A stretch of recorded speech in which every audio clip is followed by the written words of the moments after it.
kita cintai ini, saya berharap berdoa melalui channel kita Renungan Firman Tuhan akan senantiasa menjadi berkat bagi Bapak Ibu.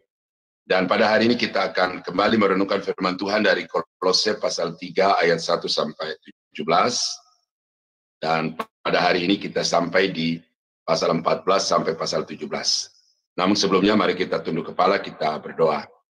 Bapa yang di surga, kami berterima kasih Tuhan mempertemukan kami kembali untuk bisa bersekutu di dalam firman Tuhan. Dan hari ini Bapa, kami sebelum mendengarkan firman-Mu, kami mohon kiranya Roh Kudus dapat menerangi hati, pikiran, dan pendengaran kami, supaya firman-Mu akan mengambil tempat dalam kehidupan kami, menolong kami untuk dapat berbuah sebagaimana yang dikehendaki oleh Tuhan. Kami berdoa, kami sambut firman Tuhan dalam nama Yesus. Haleluya. Amin. Nah, saudara-saudara, kita akan membaca dari Kolose pasal 3, ayat 14 sampai dengan ayat yang ke-17 yang berkata, dan di atas semuanya itu kenakanlah kasih sebagai pengikat yang mempersatukan dan menyempurnakan. Hendaklah damai sejahtera Kristus memerintah dalam hatimu, karena untuk itulah kamu telah dipanggil menjadi satu tubuh, dan bersyukurlah. Hendaklah perkataan Kristus diam dengan segala kekayaannya di antara kamu, sehingga kamu dengan segala hikmat mengajar dan menegur seorang akan yang lain, dan sambil menyanyikan mazmur dan puji-pujian dan nyanyian rohani, kamu mengucap syukur kepada Allah di dalam hati kamu. Dan segala sesuatu yang kamu lakukan dengan perkataan atau perbuatan, lakukanlah semuanya itu dalam nama Tuhan Yesus, sambil mengucap syukur oleh Dia Allah Bapa kita.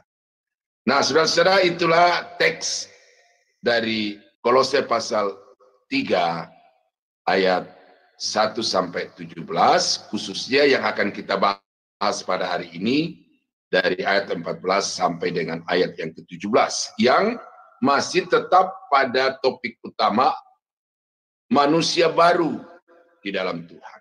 Nah, seringkali kita mengklaim diri, saya anak Tuhan, saya orang percaya, saya orang beriman. Tetapi keberimanan atau status saudara di hadapan Tuhan itu tidak berdasarkan klaim, tetapi harus berdasarkan bukti-bukti dan tanda-tanda.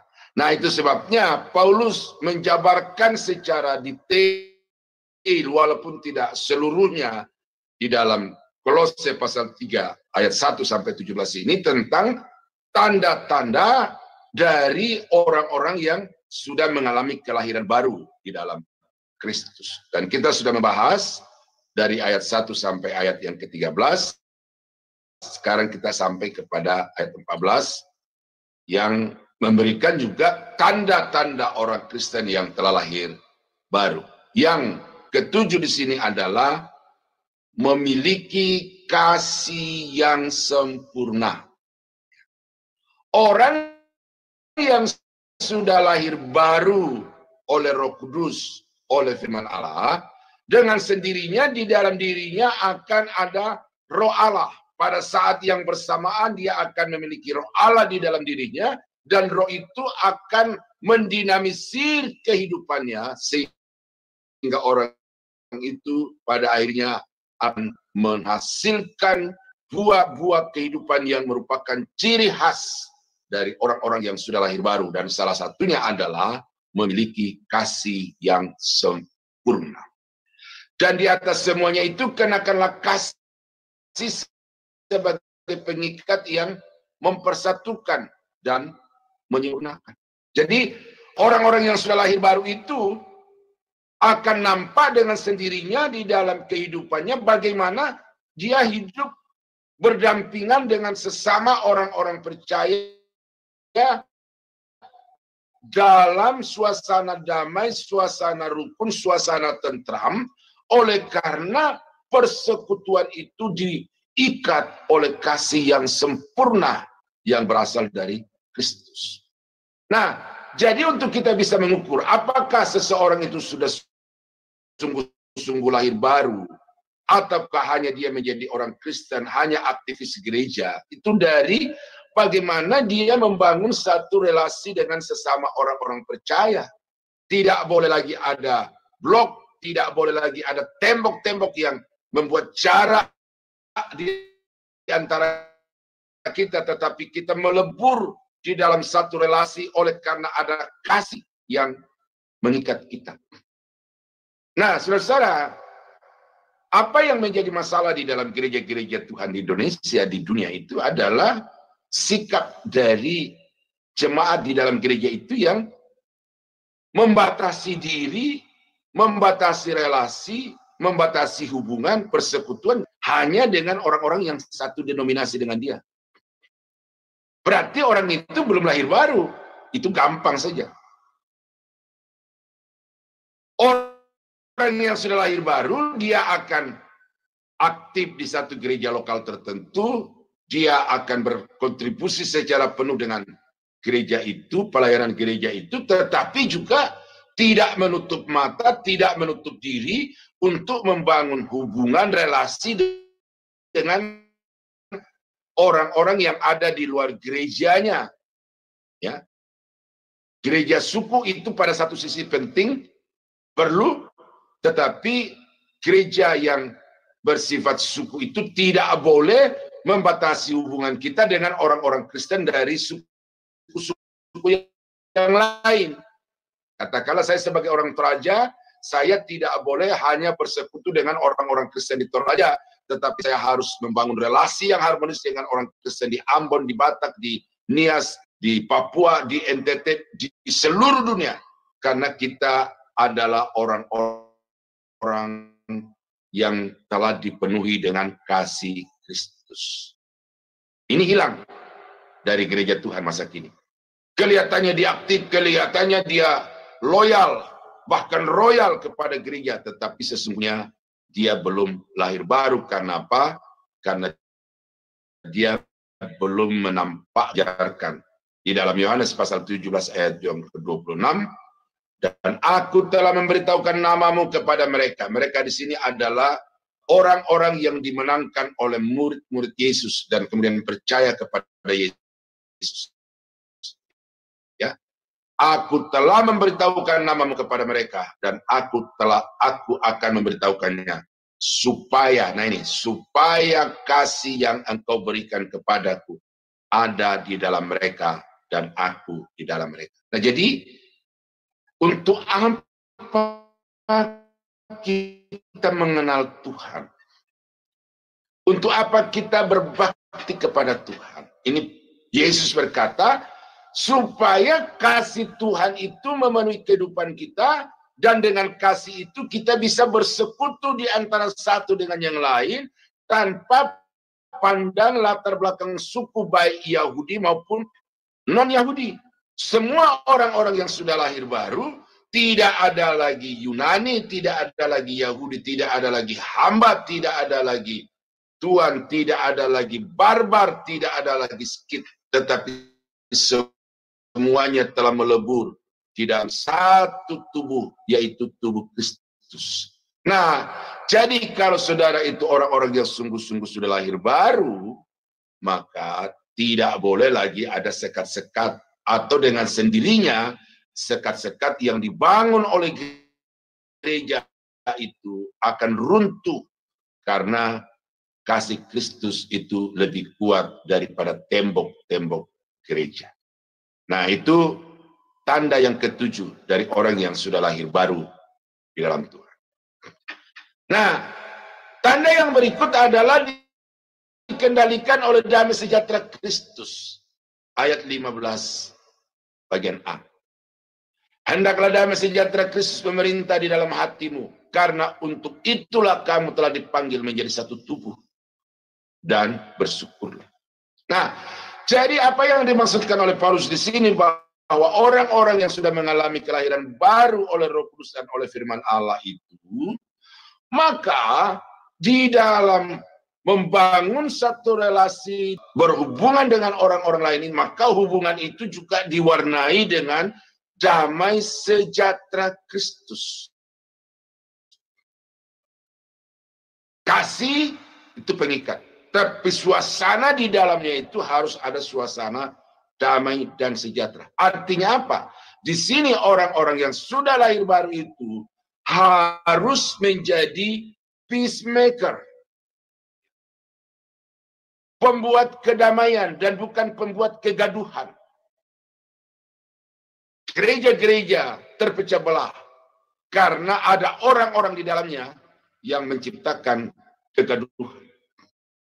Saudara saksikan di YouTube bagaimana pendeta saling pukul di atas mimbar. Di depan jemaat mereka mempertontonkan satu kehidupan yang tidak pantas sesuai dengan profesinya. Nah, karena itu maka Paulus mengatakan orang yang sudah sungguh-sungguh lahir baru itu di mana dia hadir, di sana dia akan menciptakan suasana damai karena kehidupan sejahtera Kristus, bukan lagi oleh ambisi, oleh motivasi tidak sesuai dengan firman Allah, tetapi yang menjadi hakikat dan tujuan hidupnya adalah bagaimana supaya dia membawa kedamaian di antara sesama orang-orang percaya, bahkan di antara sesama umat manusia. Efesus pasal 4 ayat yang ketiga seterusnya berkata, dan berusahalah memelihara kesatuan roh oleh ikatan damai sejahtera. Ikatan kasih tadi, sekarang ikatan damai sejahtera. Satu tubuh, satu roh, sebagaimana kamu telah dipanggil kepada satu pengharapan yang terkandung dalam panggilanmu. Satu Tuhan, satu iman, satu baptisan, satu Allah dan Bapa dari semua. Allah yang di atas semua dan oleh semua dan di dalam semua. Jadi orang-orang yang sudah lahir baru itu, dia akan memperjuangkan ini supaya jemaat bersatu. Bersatu bukan hanya karena satu gereja lokal, bukan hanya satu denominasi, tetapi bersatu oleh karena kita ini sesungguhnya adalah satu tubuh di dalam Kristus. Memang anggota-anggota tubuh itu berbeda bentuknya, berbeda fungsinya, berbeda kontribusinya, ya. Tetapi perbedaan-perbedaan itu bukanlah yang harus memisahkan, tetapi justru perbedaan-perbedaan itu adalah daya tarik, karena tanpa yang satu, maka yang lainnya tidak akan berfungsi secara maksimal. Nah, oleh karena itu, maka orang-orang Kristen yang sungguh-sungguh telah lahir baru itu harus berjuang untuk menciptakan kesatuan tubuh Kristus itu di dalam suasana damai sejahtera Allah. Nah, saudara bisa mengukur diri sendiri sekarang ini. Saya ini sudah lahir baru atau belum? Saya sudah menampakkan belum bukti-bukti kelahiran baru itu di dalam gereja saya, di dalam kekristenan. Sekarang kita masuk dalam skop yang lebih spesifik dalam keluarga. Umpama orang Kristen yang sudah lahir baru, di dalam keluarganya dia akan menciptakan suasana damai. Tetapi kalau dia menjadi biang kerok di dalam keluarga, dalam rumah tangga, berarti kelahiran barunya itu dipertanyakan. Ya. Jadi kalau ada pendeta yang berantem dengan istri, berantem dengan anak-anak, pendeta berantem dengan majelis, itu apa itu? Orang Kristen atau majelis berantem dengan sesama majelis, berantem dengan jemaat, bertikai di dalam keluarga. Itu sebabnya Paulus dengan tegas mengatakan bahwa hendaklah damai sejahtera Kristus itu memerintah di dalam hatimu. Jangan kamu diperintah oleh hawa nafsu, oleh kedagingan, oleh keduniawian, tetapi di dalam segenap kehidupanmu, di dalam segala aspek relasimu dengan orang lain, biarlah damai sejahtera itu memerintah, menguasai, mengendalikan, berotoritas. atas kehidupan saudara. Nah, ayat 15b mengucap syukur senantiasa. Orang yang lahir baru itu punya relasi yang harmonis dengan Tuhan. Dengan sendirinya dia tahu apa yang menjadi izinkan terjadi di dalam kehidupannya untuk mencapai tujuan Allah di dalam hidupnya. Kemarin kami berdiskusi dengan kelompok studi kami itu. Pengalaman hidup mereka itu melalui satu lika-liku. Satu bab dalam bisnis, dalam kehidupan. Ada jatuh dengan obat-obat terlarang. Itu perangkap iblis. Nah, lalu mereka sadar. Nah, sesudah mereka terima Yesus, ya pengakuan mereka itu ternyata jalan hidup mereka itu tidak mulus. Tetapi persoalan lain. Nah, lalu kemudian teman menjadikan satu solusi bahwa dulu ketika kamu jatuh dalam permasalahan itu adalah karena perangkap iblis, tetapi sekarang sesudah kamu percaya Yesus, terima Yesus, dan ada masalah, itu adalah tangan Tuhan yang sedang membentuk kamu karena kamu adalah tanah liat dan Tuhan itu adalah penjunan yang agung. Oleh karena itu, kalau ada masalah, tetapi bersyukurlah. 1 Tesalonika 5 ayat 18. Mengucap syukurlah senantiasa, karena itulah yang dikehendaki Tuhan. Nah, di dalam Efesus 5 ayat 20, ucaplah syukur senantiasa atas segala sesuatu. Senang, sukacita, pahit, getir kehidupan. Paulus berkata, di dalam segala sesuatu, ucaplah syukur kepada Tuhan. Dalam nama Tuhan kita Yesus Kristus, kepada Allah dan Bapa. Nah, jadi itu bukan pilihan, saudara-saudara. Bahwa orang-orang Kristen mengucap syukur itu bukan tergantung situasi. Tetapi ini adalah perintah yang wajib untuk dilakukan, ditaati di dalam segala keadaan, di dalam segala situasi kehidupan. Kita harus mengucap syukur karena itu adalah tanda bukti nyata dari kehidupan orang-orang yang sudah lahir baru di dalam Kristus. Baru uang habis, sudah khawatir. Tidak ada beras, udah mulai takut. Anak minta ini, minta itu, mulai emosi. Karena tidak ada uang, tidak ada lagi apa-apa. Ya. Dalam situasi seperti itulah, kita diminta oleh Tuhan untuk mengucap syukur. Tuhan, aku mengucap syukur di dalam ketiadaanku. Tuhan memberi kekuatan kepada. Jadi saudara-saudara jangan melihat dari sisi negatif terus hidup saudara. Lihat dari sisi positif. Itu yang 9. Nah, kemudian tanda berikut dari orang-orang yang sudah lahir baru di dalam Kristus itu adalah perkataan Kristus. Ayat 16. Hendaklah perkataan Kristus diam dengan segala kekayaannya di antara kamu, sehingga kamu dengan segala hikmat mengajar dan menegur seorang akan yang lain, dan sambil menyanyikan mazmur dan puji-puji dan nyanyian rohani, kamu mengucap syukur kepada perkataan Kristus diam di dalam kamu dengan segala kekayaannya. Nah, artinya apa? Orang yang sudah lahir baru itu tandanya adalah kata-katanya itu. Kata-katanya itu jahat atau baik. Kata-katanya membangun atau meruntuhkan. Kata-katanya menyemangati atau melemahkan. Orang yang sudah lahir baru, perkataannya adalah perkataan-perkataan Kristus. Yang memang kadang-kadang tajam, tetapi kebenaran yang mutlak. Nah, itu sebabnya saudara-saudara, di dalam membangun satu relasi di antara sesama orang percaya, maka buktikanlah saudara sebagai orang yang telah lahir baru dengan senantiasa mengucapkan kata-kata yang memperbaiki yang merestorasi, yang membangun, yang menguatkan, menyemangati segala hikmat. Kamu dapat mengajar dan menegur seorang akan yang lain. Jadi kita ditempatkan Tuhan untuk bersaksi. Kita ditempatkan Tuhan untuk mengajar. Kita ditempatkan Tuhan untuk mengkonseling. Kita ditempatkan Tuhan untuk menegur orang-orang yang lain. Tetapi bagaimana kita bisa melakukan itu sebagai orang-orang yang sudah dilahirbarukan oleh Roh Kudus dan firman Allah?